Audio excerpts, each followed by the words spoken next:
There's a book that Megan and I read this last month or last little bit of time called Hero on a Journey, Hero on a Mission by Donald Miller. And he is Donald Miller came across everybody's radar originally as the guy who wrote Blue Like Jazz and memoirs about his life and his spiritual journeys he's on. And now he disappeared for a little bit, and now he's back, and he's a business guy. He writes business books and coaches businesses, and it's kind of a funny left turn, but he's pretty good at it.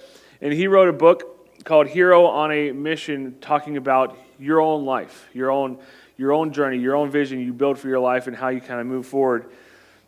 And he says this, that every story has four types of characters: victims, villains, heroes, and guides.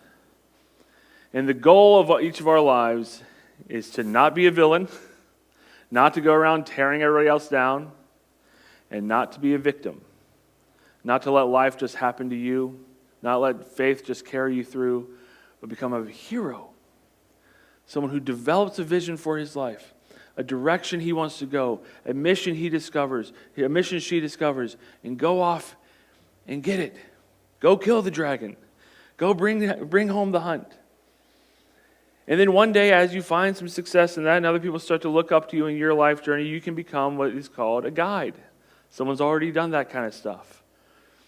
And so the challenge that we all have is how do we figure out that call for our own lives so we can live into this sort of hero's journey of what God's calling us into ourselves. And we've been talking, this is our theme, our series of Nehemiah this year, Hope in the Ruins, is our theme for 2025. Finding your story, your part in God's story. What is the vision God's putting in your life? What's the mission that you've been put on that God's saying, you can go get this. You can go do it. And we saw last week how Nehemiah discovered his heart was broken and he took it to God. And last week we ended up right here. Nehemiah 2:8 says, the king granted me what I asked for because the hand of God was upon me. And that's where we left off. And who's been reading along with us, by the way? Who's got the bookmarkers? Who's got the book? Yes. I'm going to say this. I'm really proud of you guys. We have run out of books, so I'm going to get a couple more. So if you don't have your own journaling Nehemiah book, I'll get you one for next week. So it'll be right there on the table next week. So I'm proud of you guys for stepping in. I do hope that you'll read along with us so you'll be prepared and make notes and so you can discuss with people in life groups. Also, there's 2 life groups. One's meeting. Is yours meeting today, Steve? So there's a life group starting today right after church, and there's one starting Tuesday. They haven't even had a meeting yet, so if you're like, well, I don't want to join a life group that's already going, they're still open. So Darren's group, Steve's group is available, so join in. And so here's what we saw last week, how Nehemiah developed his vision.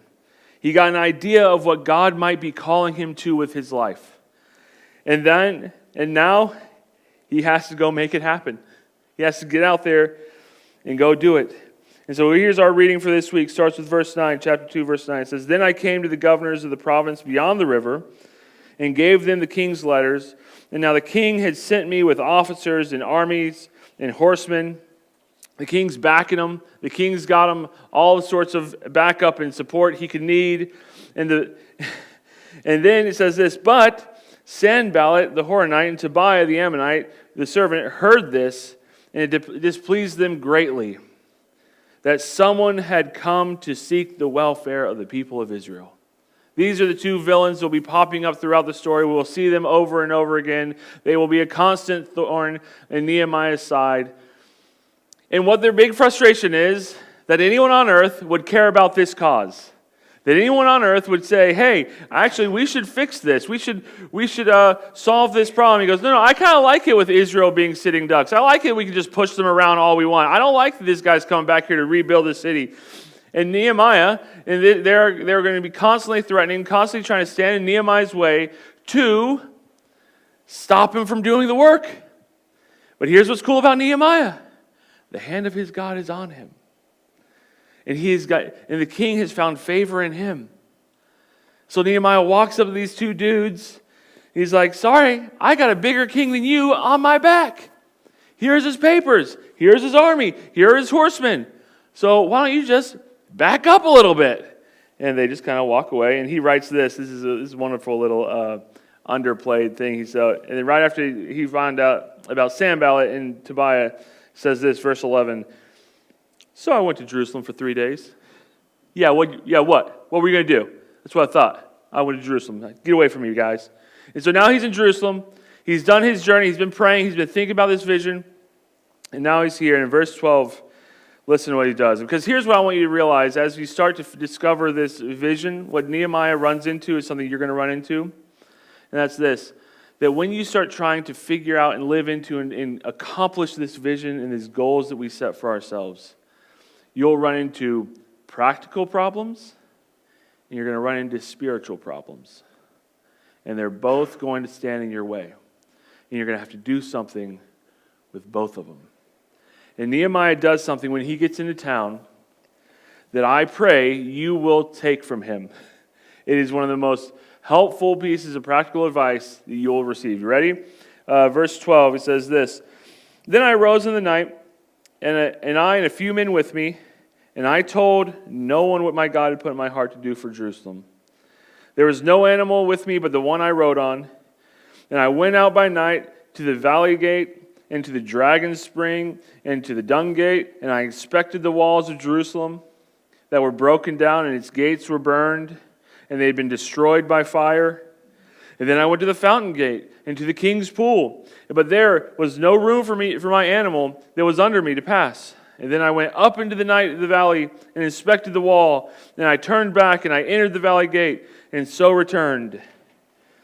And the officials did not know where I had gone or what I was doing and I had not yet told the Jews, the priests, the nobles, or the officials, or the rest who were to do the work. He's heard the report. We remember last week, he heard the report. Guys, it's all bad. Everything's broken down. The city's in ruins. We got to do something. It breaks his heart. He takes it to God. He takes it to the king. He comes back. He goes, I have this vision. It's a big vision. It's a mighty vision. I'm going to rebuild the city, right? And that's it. That's his thing. That's the vision. But then he gets there and he goes, you know what I'm going to have to do? I'm going to have to actually get my eyes on this place. I'm going to have to actually develop a plan. What does the lay of the ground actually look like? What does it actually look like out there? What's actually going on? How am I going to actually pull this off? Because it's one thing to start throwing around your vision. I'm going to rebuild the city and it's going to be this great thing. You're never going to, but it's another thing altogether when you get there and you go, oh, what I'm going to have to do is rebuild the valley gate. I'm going to have to rebuild the dragon spring. Oh, I'm going to have to, and you go from this enormous vision that you wouldn't even know where to start with to smaller things where you can kind of go, oh, this is what it's going to take. If I said, hey, go rebuild a city, where would you start? I don't have a clue. If I said, hey, rebuild this gate, where would you start? You go, well, that's where it used to be, and there's the road that goes that way, so why don't we put some pillars here, and the walls can go out that way. It becomes something that becomes all of a sudden doable.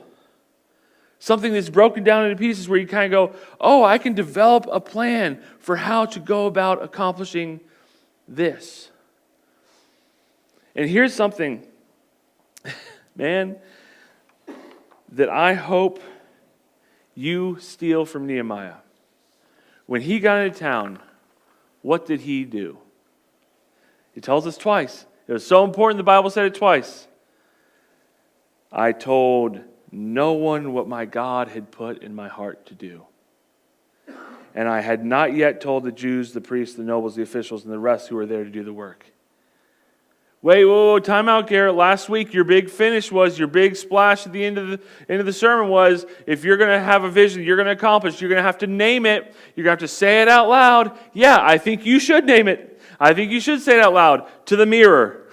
Say it out loud to God. Say it maybe to your wife or your husband. But don't go around throwing it around like you've already accomplished this vision. Just keep it to yourself for a little bit. Because here's why, and here's something you know about and I know about. We've all experienced it.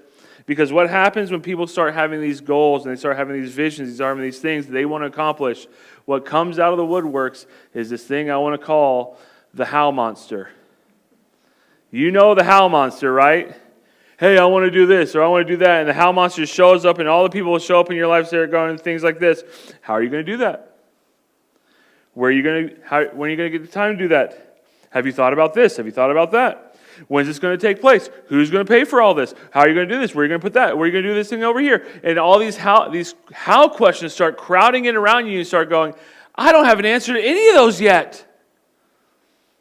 And all those questions are reasons. They're not just questions about helping you figure out your plan. They're all turn into, in our minds, they turn into reasons why we should just scrap the plan altogether. And the how monster rises up every opportunity it gets. You know the how monster, right? You know it. And here's what's so frustrating about the how monster. You ready? It's not even necessarily malicious. It's not even necessarily someone who's trying to discourage you. It could be someone who hears your idea, thinks that's a great idea, I love it, I want to know more about it, and tell me all the little details, and they're asking a bunch of questions you don't yet have an answer to.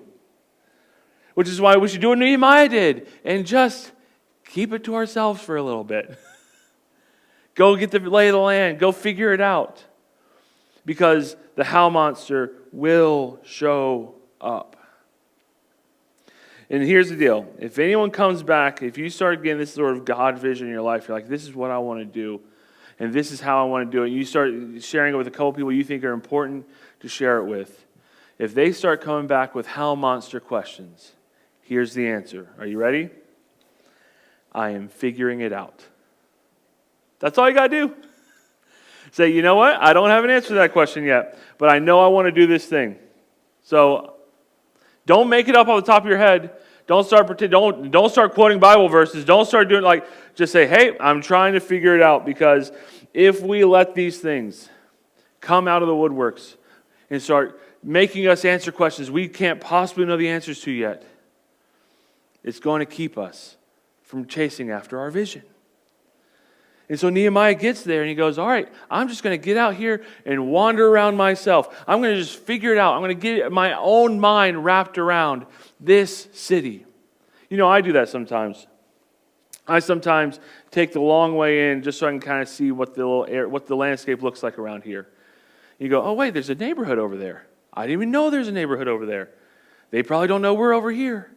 And you start thinking through these things about okay, how could we reach out to them? How can we make something happen over there so that they know we're over here? And you just kind of take the long way around. You just kind of see the landscape. Because here's the deal. Everyone deserves a church that goes out of their way for them. And as I just kind of explore, I'm just thinking, how can we go out of our way to make sure other people around this town know we're here? So what Nehemiah does, he gets his vision, he goes in there, he starts exploring the landscape, starts getting information about what needs to be done. And then he starts developing an idea in his own mind. And then he starts sharing the vision with people. I came in and I spent 3 days looking around, not telling anybody anything, not doing anything, but just looking around myself. And then verse 17, it says this, then I said to them. It was after I did all this groundwork. It was after I did all this prep work. Then I said to them, you see the trouble we're in, don't you? How Jerusalem lies in ruins and its gates are burned. That's the timeline. It's the groundwork, and then you share the vision. Here's the problem. Here's the situation we find ourselves in. Everything's broken down. He says, come, let us build the wall of Jerusalem so that we may no longer suffer derision. So here's the vision. Here's the problem. Here's the vision. This is what we need to do, or we're going to stay in this problem forever. And then he does something amazing. He shares with them why he thinks they can actually accomplish it. He goes, and then I told them how the hand of my God had been upon me for good. And I also told them about the words of the king had spoken to me. And then they said to me, no longer is it Nehemiah talking. No longer is it Nehemiah casting the vision. Now they're responding to him. Now they said to me, let us rise up and build so they can strengthen their hands for the good work. See, when you start casting a vision where you think God can actually accomplish this, and you get people involved with you, they're going to buy into that vision. They're going to buy into that goal. They're going, you know what, you're not the only one in the room that thinks this is possible anymore. The rest of us think it's possible. The rest of us think it's going to happen. And they go, let us all rise up and do it together, because that is what happens when people buy in to the vision. And here's what I believe.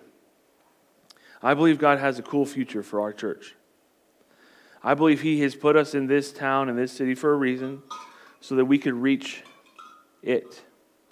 So we can preach Jesus and connect people and let people know that there's a loving God out there. That there's a loving God out there who wants them to know Him. And I believe that involves you, and I believe it involves me. But here's the deal. There are not just practical barriers to what God wants to do in your life. They're not just practical barriers to the visions that we develop. There are spiritual barriers. There are things that stand in our way that keep us from pursuing what we think is the right thing to do. Do you remember what Nehemiah heard about Jerusalem? Last week, when we at the very beginning of the book, do you remember what broke Nehemiah's heart? He heard news from Jerusalem, and they said, hey, here's the news. It's all bad. Everything's broken. Everything's been burned by fire. It's terrible. It's like, I don't know if it's like when you heard Luka got traded to the Lakers. You know what I mean? I don't even watch the NBA, but my heart, I was like sick to my stomach. I was like, why would you trade Luka? You don't watch the NBA either. Wow. Guys, it was a really bad thing. Okay, I don't care. All right, look. Everything's bad. It's all broken. It's all burned. Everything's terrible. They're in great trouble. They're in great distress. Everything is bad. And then he gets to Jerusalem, and he realizes, he looks around and goes, yeah, that's broken, that's broken, that's broken. The gates are burned. Everything's bad. And he gets to Jerusalem, and guess what he finds? People just living with it. They're just living in the ruins. They're just letting it stay there. And that's because there were barriers to them doing it. There was work.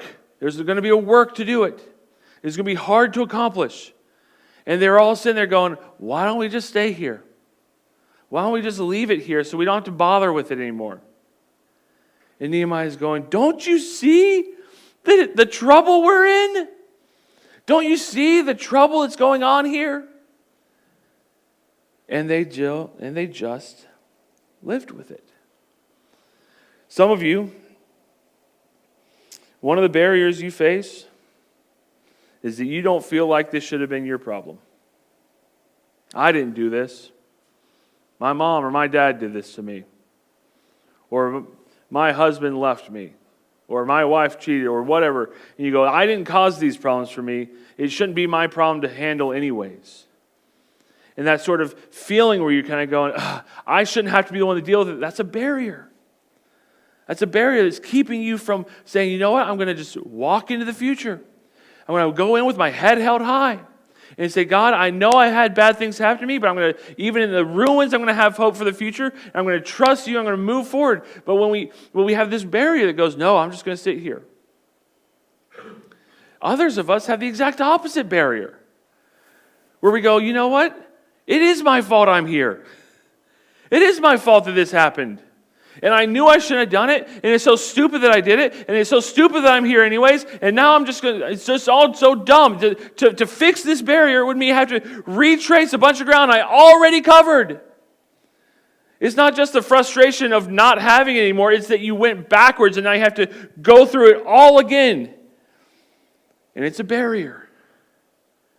It's a barrier where you just kind of go, who cares? Why bother? And we have this spiritual thing inside of us that just says, just sit in it. If you get enough people feeling sorry for you, that will be good enough. What's the temptation? Just be a victim. You have an excuse. Just sit there. And Nehemiah's going, no, no, no. I want you to stand up and have hope even in the ruins. That your past, whatever got you to this point right here, does not define everything about you. I want you to have faith in Jesus Christ. I want us to trust that grace is real, that redemption is real. We're a church. That we need to believe that the redemption of Jesus is actually a real thing. That the grace really can change lives. And move into the future with confidence.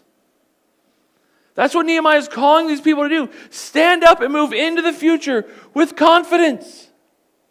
And here's the deal. Surveys or statistics or whatever you want to...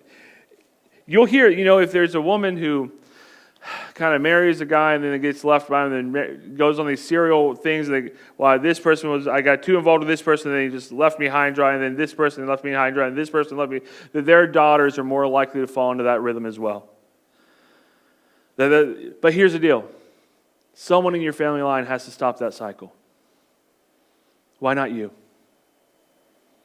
Why not let it be you? Hey, my dad was angry, now I'm angry, my kids... Someone in the family has to stop. Someone in the family line needs to stop that cycle. So why not you? And here's why I think you could do this. Here's why I think that God can make this change in your life, in your family line, or your whatever you want to call it. Is because He's done it in my family. My dad and my mom, they have a spiritual issue with drinking alcohol. They do not like it. They don't like to be around it. They won't touch it. And God bless them for it. They've been pastors and they've seen a lot of lives messed up with it. But I grew up hearing this line from my dad. Are you ready? Garrett, I'm just going to warn you. Every Huxford I know that drank alcohol loved alcohol. What's he saying? Every Huxford I know that drank was an alcoholic. That's what he grew up with. Can I tell you something about my life? I'm 38 years old. I don't know an alcoholic Huxford. I don't know one. Do you know what that means? It means my dad grew up in a world where what was handed down to him was, my uncles and my grandparents, they just drink till oblivion, and then that's what I have to deal with family gatherings. That's what he was handed down, and he and my uncle and my granny were like, nope, that's not going any farther down. That's done. That's not going to be a thing in my family anymore. And so I grew up for the first 40 years of my life, and I go, you know what? I've never even met one of these Huxfords my dad keeps talking about. I've never met one. Why? Because the grace of Jesus is real. That the redemption and the life change is real.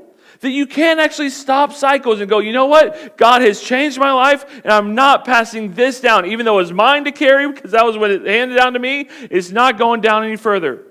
And sure, there's going to be plenty of things I hand down to my kids. There's going to be plenty of things you hand down to your kids. But it doesn't have to be all the worst things that you wish was not part of your life growing up. Because the grace of Jesus is real. That there is always hope for a better future. There's always hope, even in the ruins, that God can take you from this mess you might be in right here. And in 2 years, 5 years, 1 year, 10 years, whatever, you could find yourself in a world you never thought possible because you bought into the vision God put into your life. I'm going to have a healthy family. I'm going to have a marriage that works. I'm going to have a happy and healthy relationship with my kids when they're adults. I'm going to make it happen. This is going to be my vision. And God says, all right, let's do it. Let's live into that vision. And when you start buying into that, and when we as a church start actually believing that the grace of Jesus is real, that His redemption is real, we can be a church where people can come and say, you know what, this is my baggage. Where do I put it? How do I handle it? How do I unpack it? How do I file it away so I can move into my future without the shame and the regret that comes with it? And if you don't believe that Jesus actually has the ability to stop these cycles in your life and in my life, in your family and in my family, just look at the cross. The cross of Jesus was a moment where the world gave God its best go. Here's the worst thing we can possibly think of doing. Here's the worst thing we can possibly throw at God. We're going to murder God. And yet God goes, that's what I'm going to use to save the world. There's no end to what Jesus can do in your life and in my life. And I've made tons of mistakes in my life. I'm sure you have too. But we don't have to sit there in them forever. We can own them, we can deal with those consequences, and we can move into the future with confidence. What we're trying to do this year is find our spot in God's story. And part of that process is removing ourselves from the story the world is telling about us. The story that says, this is all you'll ever be. This is all you'll ever do. This thing you did over here, that is you. And Jesus says, no, that was something you've done. But you are my child. You are my family. And we're going to deal with that, and we're going to move forward. This church is all about the grace of Jesus Christ. And I hope that you will allow God to work in these little messes and work in the ruins. If you find yourself in ruins, say, let him work with it, so that you and I can move forward and find a God vision for our life. And we experience the salvation, the resurrection, and the redemption that Jesus offers us. Because there is always hope for the future.